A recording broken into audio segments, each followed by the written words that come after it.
Reading with your kids.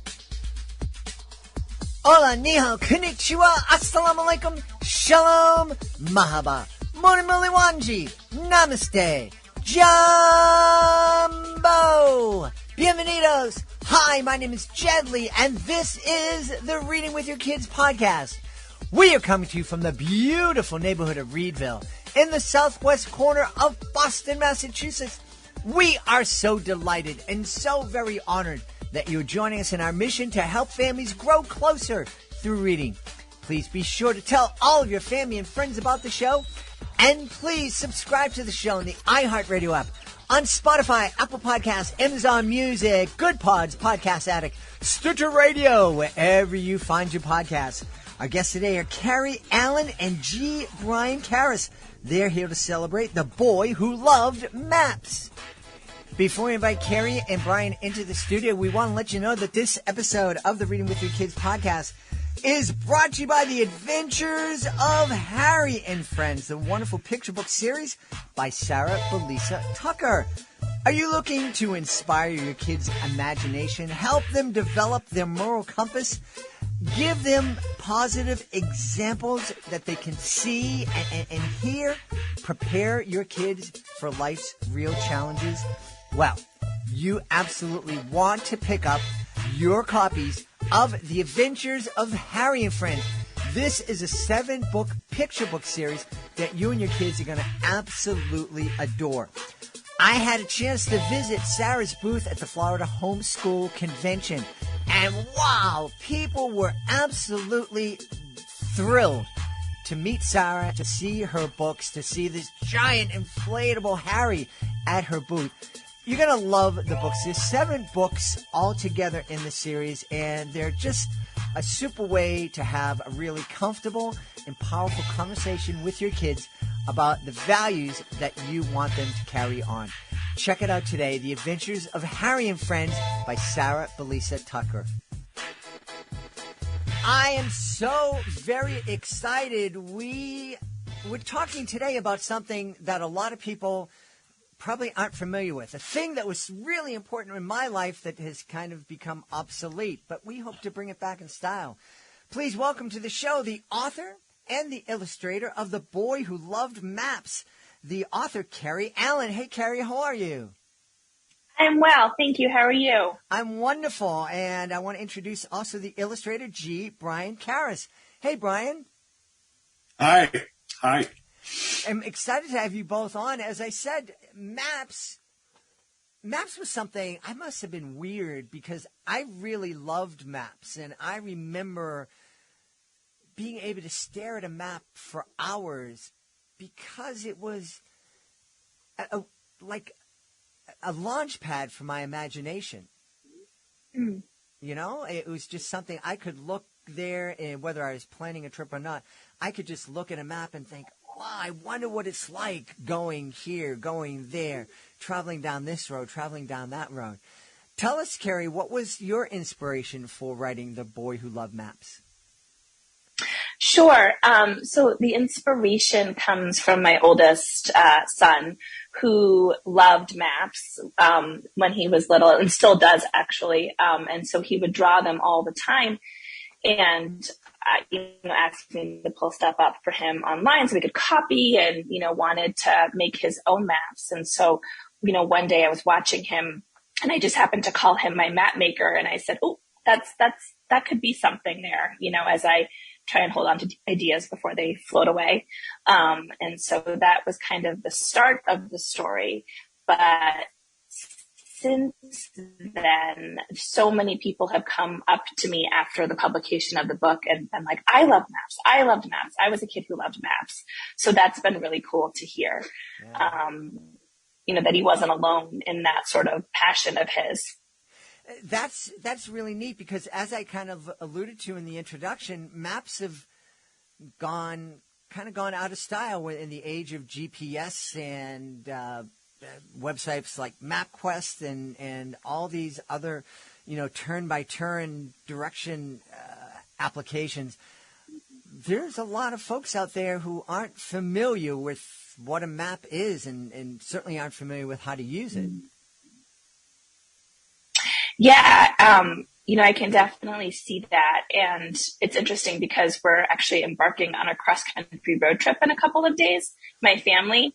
And I went out and bought an updated atlas because, where we're going in the country, there are places that they say, you're going to lose your GPS. You're not going to have it. So I went to make sure we had an updated atlas to make sure that we don't get lost in South Dakota or Wyoming, where we're headed. And so I'm excited because I'm excited to use it to help us get to where we're going if we need it. Yeah, that is really exciting. I'm also taking a cross-country trip later in the year, back in at the end of September. So I have to update my atlas. Yes. Brian, when you received the manuscript for The Boy Who Loved Maps, what was your first impression and what kind of ideas for images popped into your head? Well, my very first impression was this book was meant for me. It was meant to land on my desk. I was a boy who loved maps. I am an adult who loves maps. I love to meet like-minded people like yourself who shared that enthusiasm and love for maps. And I didn't even have to read the story. I mean, the title said it all. But of course, the story swept me up, and I was really intrigued by the relationship between the two characters and how it all evolves. So for me, it was really a joy to work on. You asked me about my original visions, maybe, or ideas for the book, and I think an important one to point out was that I thought, this is great. This will give me an opportunity to use all of my old maps in a collage-like way, because I have a huge collection and really wanted to get that personal. Somehow get my personal collection of maps into the artwork. But it turned out to be kind of a distraction for the rest of the story. I'm glad that it worked out for the very beginning of the book. The first few pages are more of an introduction to the map maker. And it's written in a legend-like style in a way. There once was a boy. It begins. So I thought, okay, maybe I can use the maps in excuse me, in some sort of way in the background or maybe in a collage way in these pages. But once the story starts, I realized that idea, that technique would just get in the way. It would be distracting. So I went to, working on just blank white paper for the rest of the book. Oh. I just love talking to both illustrators and authors about their creative process. I think it's fascinating because there are so many different ways to create and ways to be creative. And it's neat too. And I think one of the things is hard, especially for young creatives, is to be able to let go of something when you discover that, as you said, this is going to be a distraction. I think we can get so caught up in I love this idea. I really want to go with it. And I don't care if it's not working right now. I still want to go with it. It is a hard thing to overcome. Yeah. Is there something that a technique that you learned that allows you to kind of say, okay, yeah, it was a cute idea, but it's not going to work here? Well, I mean, the different techniques that I've learned help me come up with the idea of using maps in the way that I did in the beginning. But it wasn't so much a different technique as just presenting for the rest of the book and the story part of the book. It wasn't so much a technique as just a way of seeing those pages look differently than the beginning. I wanted the beginning part of the book to look like old maps in a way. An old document of some kind. So it was more just a different way of thinking. Yeah. Kari, you said that you're inspired by your son and his love of maps. How does a young person growing up in this age of technology fall in love with an old-fashioned thing like a map? Interesting. That's an interesting question, and I've never really thought about this before. But my I think part of it is because he likes to know where things are, right? You know, if we were going somewhere, where is it? How long does it take to get there? You know, that kind of thing.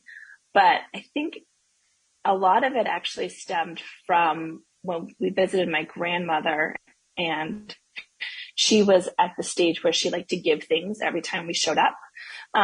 You know, have us take something home with us. And so she gave him an old globe. And, you know, it's not accurate. It's, you know, there's countries on there that, you know, are not there anymore, who have changed their names and things like that. It's an old globe. It's actually sitting over there. But he became fascinated by it, and so wanted to compare the globe to, you know, newer maps and see the changes that have happened in our world. And, you know, I think honestly, that's probably part of where it stemmed from for him anyway. The globe is, when you mentioned the globe, a few years back, my beautiful wife and I took a trip down to Panama. And when we were talking to people and letting them know, people said, "Why are you going to Panama?" And the reason was, quite literally, my wife was at school, and I said, "Where do you want to travel to?" And she spun the globe at her classroom, and her finger landed on Panama. And that's like that's the reason we went down. And I'm so glad we did, because Panama is a lovely country. It's interesting you mentioned that looking at maps. It's a great way to, and Brian, you probably appreciate this as a map lover yourself. It's a great way to kind of explore history and see how the world has changed. Is that something that fascinates you about maps, Brian? Sure. I love historical maps in addition to, I love any kind of map, really. It could be a map of anything, but I love historical maps, and how they were presented in more of a bird's eye view kind of fashion. I think what you said earlier about how we're losing map reading skills, I guess you could call it, is really a sad one. I have a friend who I think of her as being map challenged because she can't really drive anywhere without her GPS on. And it's, I don't know, I think it's an important sense to have as just a person, knowing which way you're headed in, or to have a general idea of where you are in relation to the things around you. Yep. Yeah, Kari, that was something that you said, just your son wanted to know where things were. I think that's one of the sad things about technology is we don't, you know, the GPS tells us how to get somewhere, but we don't know what we're passing, and we don't know that Concord, New Hampshire is, you know, just north of Boston, Hudson Valley is west, and we're all fairly close together. Yeah, I think in some ways, you know, maps can connect us, and there's so many different ways to look at them, you know, from a useful point of view, but also from an art point of view, and a historical point of view. You know, there's just so many layers to them, I guess, which I love. Yeah. Kari, I'm going to ask you in a minute to just talk about, you know, some of the conversations we can have with our kids as we're reading The Boy Who Loves Maps together. But Brian, I wanted to ask you, and this is literally something that has boggled my mind since I took my first history lesson, I think. How in the world did the early explorers who didn't have drones, who didn't have satellite imagery, who were just sailing in a boat to another continent, how did they create maps that were really pretty accurate, or at least looked pretty accurate? How in the world did that happen? Oh gosh, you're asking the wrong person. I love old maps, but I don't know how they came to be. But the creators had to have had so many other they must have had so many other questions that they had to answer about. I mean, if they were traveling a shoreline, understanding their location in relation to the star, the sun, the planets, you know, but also distances, and I don't know. I really don't know, and that's a good question. Yeah. It always just fascinated me, you know, being in Boston and, visiting Plymouth Plantation and the Mayflower, as every kid who grew up in Boston does 8,000 times. I'd look at those old maps and I'm like, how did they know that's what it looked like? Because they were just in this little tiny boat. Yeah, I mean, the tools they had aren't used anymore, but and I don't know the names of them either. I think they relied on things like the position of the sun and the stars and the seasons, and who knows? I don't know what else. So, Kari, I know that I would love if my son was still a kid that would sit in my lap and allow me to read to him. He's almost 30 right now and is huge, so it wouldn't fit in my lap. But I'm imagining that there could be a bunch of really fun conversations that could come as we're reading The Boy Who Loved Maps. What do you think some of those conversations would entail? Oh, goodness. So, I hope that they entail conversations about place, conversations about what feels like home to you, because that's one of the things that I was thinking about, or that I hope people bring out of this book, that it's not necessarily someone's house or, apartment that feels like home. It can be bigger than that. Right. And so what is your home? And what gives you that sort of feeling, inside. So I think those are some conversations that can be had. And I think just this idea of adventuring where you are and finding the things that are magical about the place that you're in. So hopefully some conversations that I think come out of it. That's I think a really powerful question. What makes something or someplace home for you? What a fascinating conversation that could be with our kids, with each other. What makes home for you, Kari? For me, that's a great question. For me, I would say things that have the people that I care about, places that have the people I care about in them. And so even if those places change, the people, are the things that make home in a lot of ways, places that I feel safe. And I would say places that hold sort of those core memories for me, are my home places. Yeah. And I'm wondering, Brian, if is there a style that you carry in your illustrations that go from one book to another, or are you somebody who just likes to start from scratch with every project and try to make something that's completely different than the last project you worked on? I think both.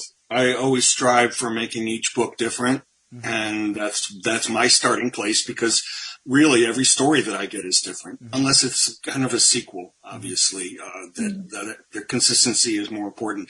But, I start from the story. I start with the story. I have what I think of as different styles that I work in, different palettes that I choose, different colors, different ways of doing line work that I think best match the mood or the tone, rather, that I'm looking for in the book, in the story. And I'm thinking of the reader, who the reader might be, and what might appeal to them. So I see a big difference. Unfortunately, I don't think anyone else does, because I'm told I have a signature style that I think probably I can't help. It's coming from me in my hands, so it's going to look like I did it, I suppose. But those are my answers to the two-part question there.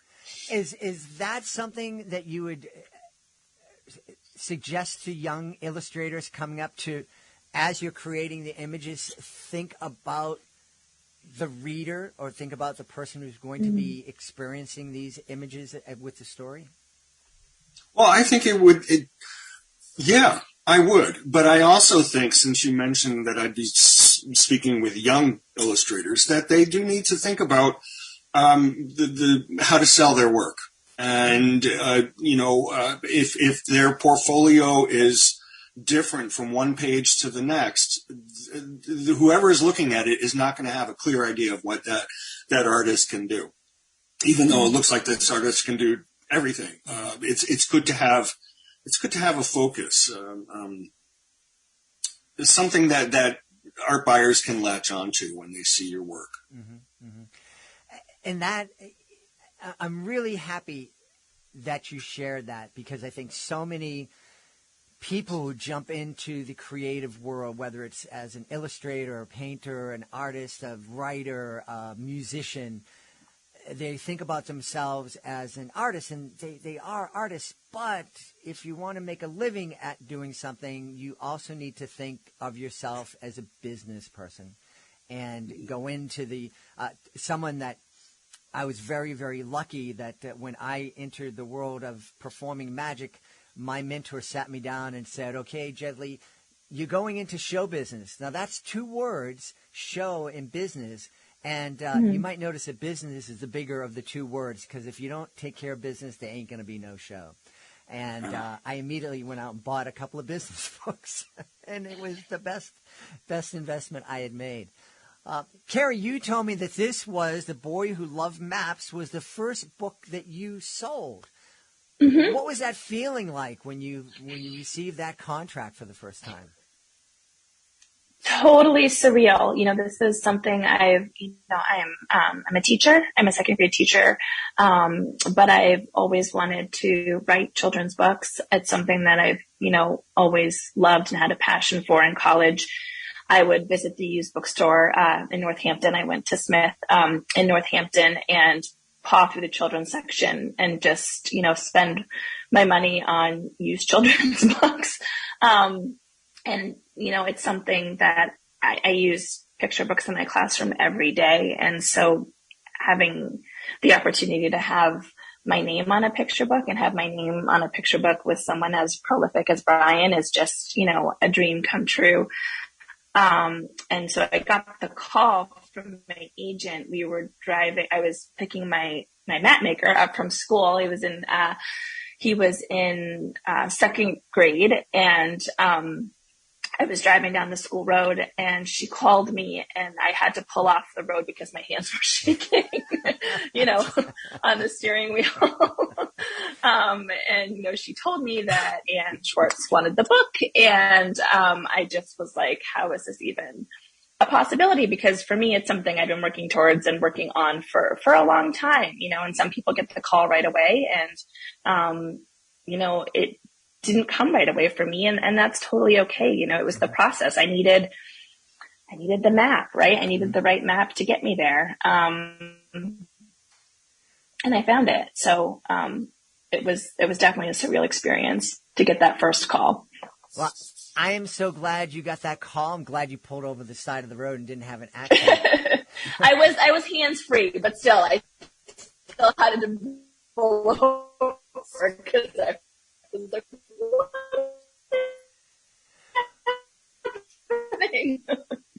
well, let's tell everybody where they can go to find out more about both of you and find out more about The Boy Who Loved Maps. Kari, first, please tell us your website, please.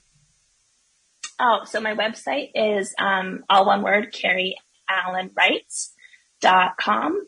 And so it's got information about me up there in the book. And I'm also on Instagram at Kari Allen Writes, and that's where I put a lot of, process stuff. I take a lot of pictures of flowers and, also some teaching, writing stuff there too. Wonderful. And Brian, where can we find you on the net? At my name, GBRIANKARAS.com. All right. We've had a great time speaking to the author and illustrator of the brand new picture book, The Boy Who Loved Maps. Our guests have been Kari Allen and G. Brian Karras. My friends, thank you so much for spending time with me today.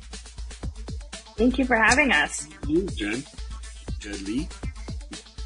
Please be sure to join us for the next episode of the Reading with Your Kids podcast. Our guest will be Tom Tracy. He'll be here to celebrate Scoochie's adoption story. It is a really powerful conversation you don't want to miss. Hey, we don't want to miss you at all.